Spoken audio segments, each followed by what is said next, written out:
Este martes 22 de octubre, en Tapa a Tapa, compartimos la meditación sobre Jeremías 39:1 hasta el 41:18. La segunda carta a Timoteo, capítulo 1, del verso 1 al 18. El Salmo 90, verso 1, hasta el Salmo 91, verso 16. Y por último, Proverbios 26, verso 1 y verso 2. Esta serie tiene como propósito acompañarte en tu lectura devocional de la Biblia completa en un año.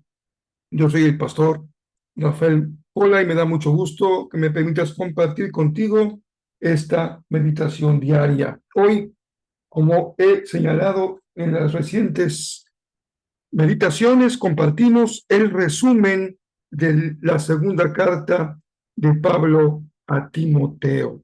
Así que, sin más, pasemos entonces a compartir el resumen de la segunda carta de Pablo a Timoteo.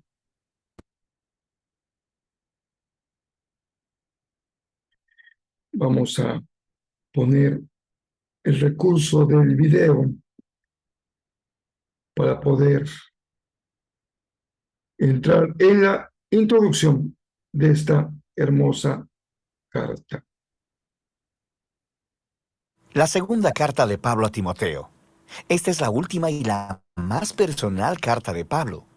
La escribió desde otro de sus tiempos en la prisión, dirigida a su querido colaborador y discípulo, el joven Timoteo. No sabemos exactamente qué tanto tiempo pasó desde que él había escrito Primera de Timoteo, pero podemos ver que la situación de Pablo había cambiado y para mal.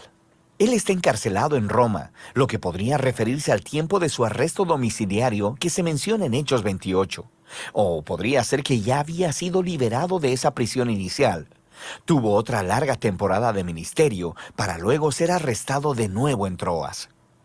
De cualquier modo, Pablo dice que está en medio de su juicio y que las cosas no van bien. Está bastante seguro de que no va a sobrevivir a esto. Así que a partir de esta situación muy oscura, Pablo acude a Timoteo, quien parece todavía estar trabajando en Éfeso. Pablo le pidió a Timoteo que viniera y estuviera con él en la prisión, para que pudiera delegarle la misión de plantación de iglesias que él había iniciado. El diseño de la carta es bastante sencillo. Tiene dos grandes secciones en las que Pablo reta a Timoteo. Primero, a aceptar su llamado como líder, y luego, antes de que vaya donde está Pablo, enfrentar a los maestros corruptos que todavía están causando problemas en Éfeso. Después de esto, Pablo concluye la carta. Pablo inicia agradeciendo a Dios por Timoteo y su familia, específicamente por su abuela Loida y su madre Eunice. Ellas sumergieron al joven Timoteo en el contenido de las Escrituras del Antiguo Testamento y le inculcaron una profunda fe en Jesús, el Mesías. Así que, por esa fe tan firme, Pablo ofrece su primer reto a Timoteo. Le llama a rechazar cualquier tentación de avergonzarse por las buenas nuevas sobre Jesús o por Pablo, quien está sufriendo en prisión por anunciar esas buenas nuevas. Ahora, la razón por la que Pablo necesita enfatizar esto es por el estigma negativo que se ganó por sus muchas prisiones. Esto hizo dudar a muchos de los colaboradores de Pablo de hasta su llamado a ser apóstol. Él menciona a dos hombres, a Figelo y a Hermógenes, quienes habían abandonado a Pablo porque estaban avergonzados de ser asociados con él, porque ahora era un criminal acusado. Así que Pablo le pide a Timoteo que rechace cualquier temor a la vergüenza y que vaya a verlo. Ahora, Pablo sabe que esta es una petición muy costosa. Podría poner en riesgo a Timoteo. Así que él le recuerda a Timoteo que la gracia de Jesús es una fuente de poder. Y esto es muy importante. La vas a necesitar, porque seguir a Jesús no es fácil. Demanda todo de ti. Pablo compara el seguir a Jesús con el ser reclutado como soldado, quienes procuran agradar a su comandante, o con un atleta, quien entrena su cuerpo para una competencia. O es como un labrador, trabajador y dedicado. Cada una de estas tres metáforas aluden a una persona que está comprometida con algo más grande que sí misma, y quien está dispuesta a sacrificarse y soportar situaciones difíciles para alcanzar un objetivo mayor. Y, por supuesto, el más grande ejemplo de esto es Jesús mismo. Por su compromiso con el Padre, Él sufrió la crucifixión a manos de los romanos. Y de manera similar, Pablo mismo está ahora sufriendo en una prisión romana. Las dificultades y el sacrificio son inherentes a la vida cristiana, y esta es la razón por la que la resurrección de Jesús es el fundamento de la esperanza cristiana, o como lo resume Pablo en un breve y muy poderoso poema, que si morimos con Él, también viviremos con Él. Si perseveramos, también reinaremos con Él. Si lo negamos, Él también nos negará. Si somos infieles, Él permanece fiel, pues no puede negarse Él mismo. El amor de Dios por nuestro mundo ha abierto una nueva esperanza a través de la muerte y la resurrección de Jesús. Y así, para aquellos que asumen el riesgo de confiar en y de seguir a Jesús, Dios promete reivindicación y vida. Para aquellos que lo rechazan, Dios honrará esa decisión y les hará lo mismo. Pero la infidelidad de la gente jamás hará que Dios abandone su fidelidad. Así que Pablo llama a Timoteo a la fidelidad, sabiendo que ésta podría salirle costosa. Pablo continúa la segunda mitad de la carta, llamando a Timoteo a confrontar a los maestros corruptos en Éfeso, antes de que vaya a Roma. Su enseñanza se está esparciendo en la iglesia de los Efesios como un cáncer. Ellos han convencido y corrompido a cierto número de mujeres influyentes en la iglesia. Estas son probablemente las mujeres adineradas con las que Pablo tuvo que lidiar en su primera carta a Timoteo. Él aquí no ofrece muchos detalles respecto de la mala teología de los maestros. Timoteo ya sabe acerca de esto, pero Pablo sí nos da una pista. Dice que ellos enseñan que la resurrección de los creyentes ya tuvo lugar. Ahora, no sabemos si los falsos maestros están siguiendo un rechazo filosófico griego a toda la idea de la resurrección corporal y creen que solo se trata de la experiencia espiritual. O podría ser que simplemente habían distorsionado la enseñanza de Pablo sobre la vida de resurrección que empieza en el tiempo presente a través del poder del Espíritu. De cualquier modo, el problema es que ellos habían abandonado la robusta esperanza futura de la resurrección y la nueva creación, y en su lugar habían abrazado un cristianismo privado, hiperespiritualizado, desconectado de la vida diaria. Así que Pablo llama a Timoteo a desarrollar líderes fieles que enseñen las verdaderas buenas nuevas acerca de Jesús. Ellos deben evitar los pleitos sin sentido, resultado del debate con los falsos maestros. En contraste, Timoteo y su equipo de liderazgo deben mantener lo principal como principal. Deben enfocarse en la historia central del mensaje de las Escrituras, que, en el tiempo de Pablo, significaba principalmente el Antiguo Testamento. Estas Escrituras, dice Pablo, son capaces de darte la sabiduría que conduce a la salvación a través de la fe en Jesús, el Mesías. Él está diciendo que el punto de las Escrituras es contarte una historia unificada que lleva a Jesús y que tiene una oferta de sabiduría para todo el mundo. Luego Pablo habla sobre la naturaleza y el propósito de las Escrituras. Él dice que toda Escritura es inspirada por Dios, literalmente vivificada por Dios. Esta es una referencia al rol del Espíritu guiando a los autores bíblicos para que escribieran lo que Dios quería que su pueblo escuchara. Dios habla a su pueblo en las Escrituras por una razón muy práctica. Él dice que son útiles para enseñar, diciéndome cosas que no conocía antes. Son útiles para reprenderme, poniendo delante de mi rostro las cosas que digo que creo, pero no vivo conforme a ellas. Son útiles para corregirme, exponiendo mis maneras desordenadas de pensar y de comportarme. Y son útiles para instruirme en justicia, mostrándome una nueva manera de verdaderamente ser un humano. Y todo ello para que el pueblo de Dios esté preparado para hacer el bien. Pablo cierra esta carta recordándole a Timoteo que probablemente no va a salir vivo de prisión, así que le pide que venga lo antes posible antes del invierno. No quiere congelarse en su celda, así que va a necesitar su abrigo grueso, el cual tuvo que dejar atrás. También le pidió a Timoteo que trajera los documentos personales que dejó en Troas, probablemente cuando fue arrestado. También menciona a Alejandro, quien es un hombre particularmente peligroso, a quien Timoteo debe evitar. Probablemente él es responsable del más reciente arresto de Pablo. Pablo concluye al mencionar cómo casi todos lo han abandonado en la prisión, Y su única fuente de consuelo ahora es la presencia personal de Jesús, quien está con él y lo liberará, incluso si muere. Y así termina la carta. La carta de segunda de Timoteo se levanta como un recordatorio de que la vida tan influyente y la misión de Pablo fueron marcadas por retos continuos, sufrimientos y luchas. Seguir a Jesús implica riesgo y sacrificio. Significa invitar la atención y la incomodidad a tu vida. Y estas cosas no son una señal de la ausencia de Jesús. Más bien, como Pablo descubrió, al igual que descubrieron generaciones de cristianos después de él, es precisamente en esos momentos difíciles y oscuros que el amor y la fidelidad de Jesús pueden ser mucho más tangibles y reales. Y de eso se trata Segunda de Timoteo, la última carta de Pablo.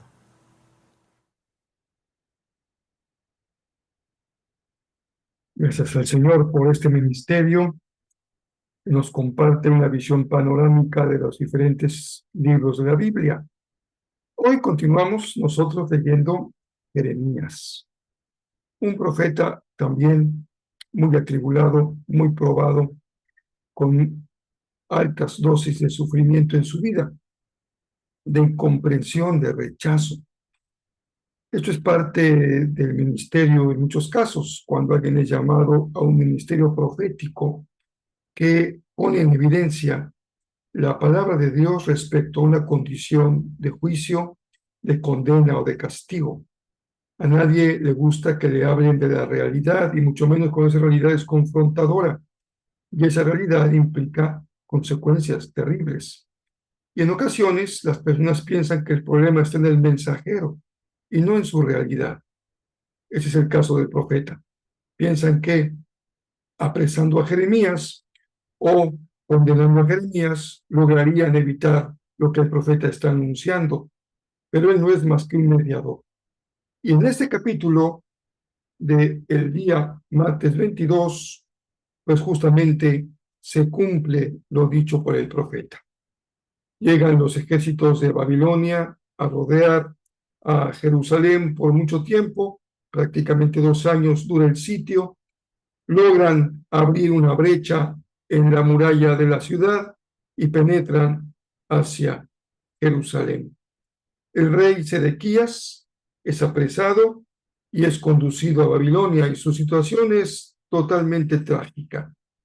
Lo último que se dice es que le quitan sus ojos, se los arrancan y lo envían ciego hasta Babilonia, una vez que ha visto cómo sus hijos fueron sacrificados de una manera horrible. Pero hay gente que queda en Judea y hay gente que queda en Jerusalén. ¿A quién deja ahí el rey de Babilonia? A los pobres, los que parece que no les son útiles allá en el imperio. Así que ellos quedan a cargo de cuidar los viñedos. Pero las cosas no terminan ahí. Si bien se queda ahí como un prefecto, un gobernador, a cuidar ese espacio a nombre de Nabucodonosor, otra persona del rumbo de los amonitas, de las tribus vecinas, que ha sido siempre un acicate para Israel, llegan a matar a Gedalías, se salen con la suya, se llevan muchas cosas, pero en un tiempo también son perseguidos, y Ismael, que es el líder de este grupo que mata a Gedalías, es apresado y también es detenido por su comportamiento rebelde en contra de los que quedaron ahí en Jerusalén. Jeremías logra la libertad. La persona que queda a su cargo lo pone libre, le da una disyuntiva: puedes regresar si quieres con nosotros a Babilonia y ahí serás bien recibido, o quedarte aquí y vivir en libertad. Jeremías opta por esta opción, quedarse ahí en su tierra y vivir en libertad. Hasta aquí el texto que leemos hoy. Podemos decir que lo que tanto se había anunciado se ha cumplido. Y Judá, Jerusalén han sido invadidas, tomadas, y sus gobernantes y sus autoridades han sido llevados hasta Babilonia. Conocemos muy bien la historia, esta historia que ya se ha venido leyendo con Esdras y Nehemías, después de lo que se comparte. Esto es una historia previa a la del regreso de Israel. Estamos apenas en la salida hacia el cautiverio. En el caso de la carta, que la que escuchamos hoy, el resumen, una hermosa carta de Pablo a Timoteo, segunda a Timoteo. Aquí vale la pena resaltar cómo hay una tarea muy importante de formación de las nuevas generaciones. Ya el apóstol Pablo sabe que está llegando al final de su carrera, así que está volcado en su corazón, en su actividad, si bien limitada por su encarcelamiento, de formar, preparar a la generación de relevo.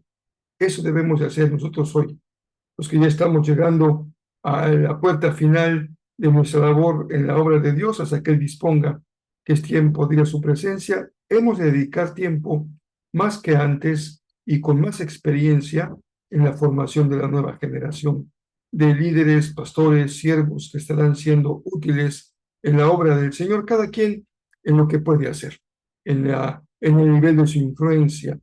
Hay liderazgos de influencia local, hay liderazgos de influencia regional, pero hay liderazgos de influencia global, y cualquiera que sea el que Dios nos permite ejercer, hagámoslo con toda la responsabilidad, el cariño y la pasión que esto requiere. Pero ¿de qué se ocupa Pablo con Timoteo?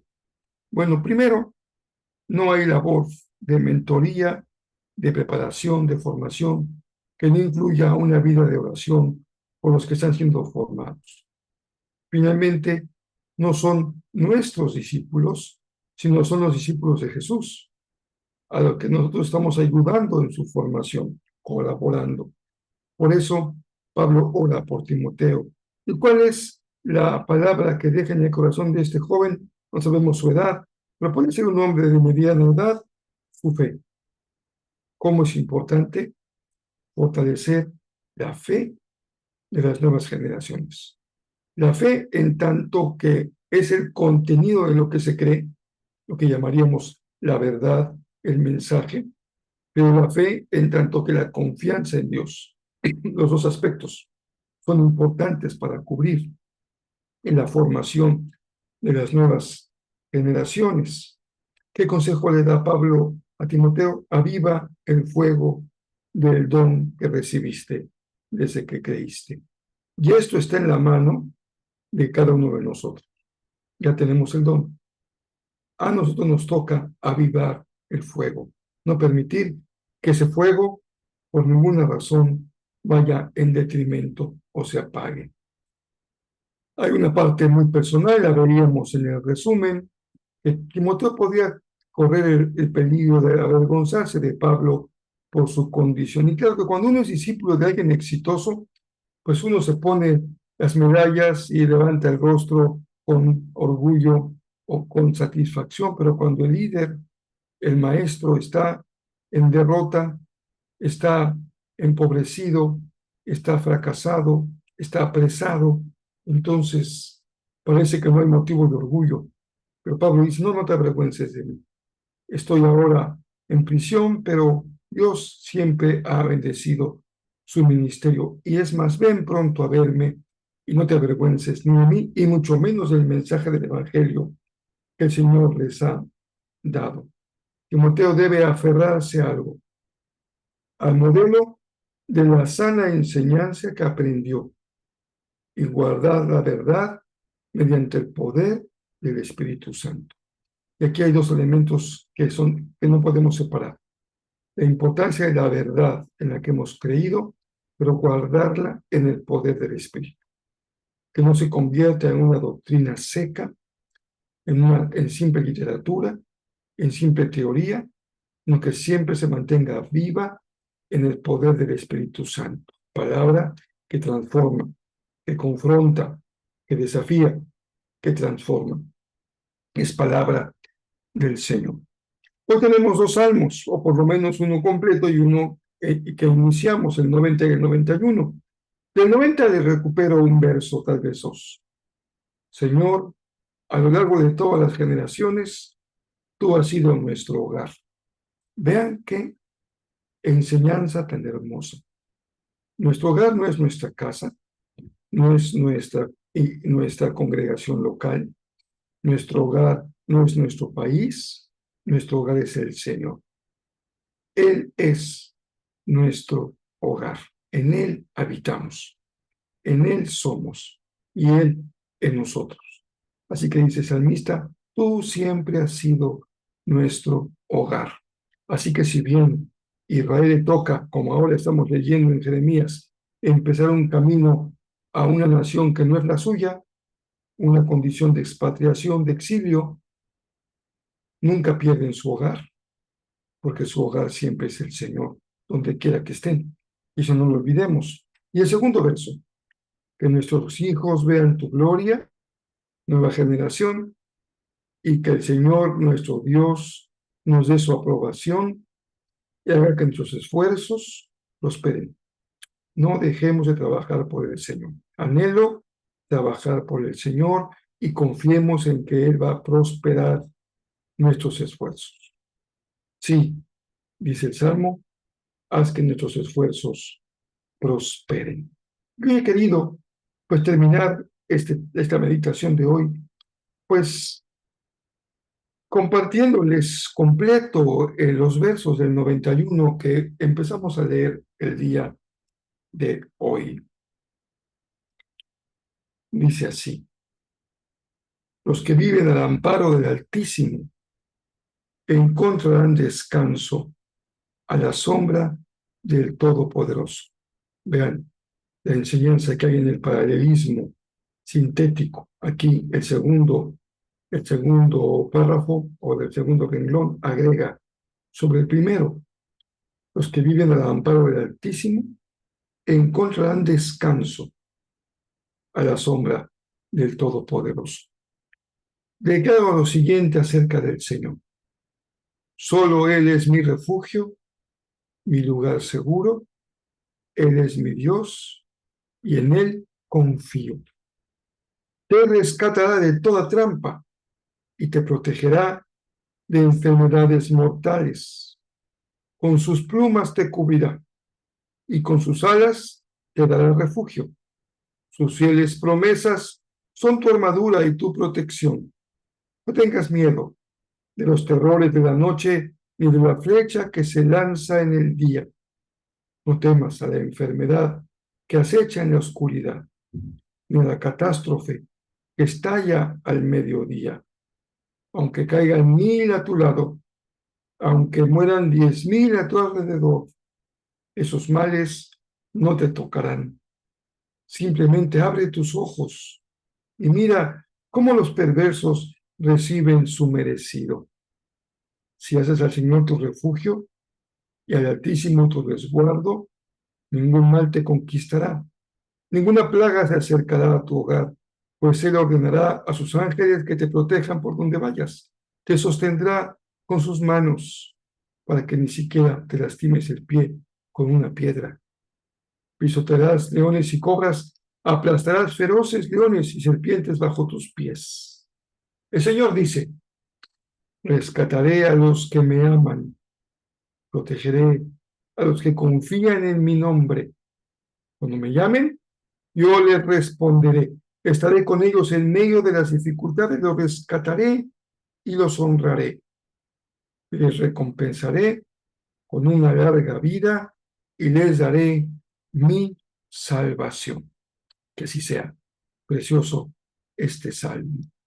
El lunes 18 de noviembre, la familia espiritual de Jezreel tiene una actividad muy importante. Ser iglesia es construir comunidad. No basta reunirnos, no basta estar juntos. Necesitamos construir una comunidad y eso se logra mediante el compartir tiempo juntos, el compartir diálogo, el compartir vida, el compartir la mesa, el compartir los juegos. Así que el lunes 18 de noviembre nos vamos, si no hay cambio de plan, y espero que no lo haya, a Isla Blanca. es un lugar paradisiaco aquí en la región de Cancún, en el municipio de Isla Mujeres. Pero no en la isla, sino en la parte continental. Ahí está Isla Blanca, y es un lugar precioso. Ahí estaremos celebrando este pasadía, esta excursión. Así que tome nota.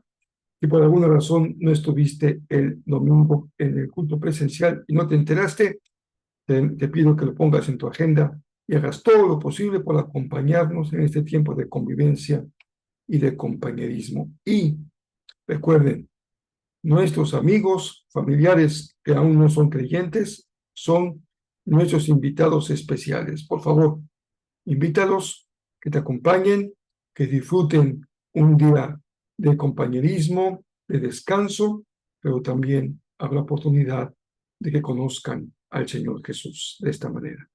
Que el Señor bendiga muy ricamente sus corazones.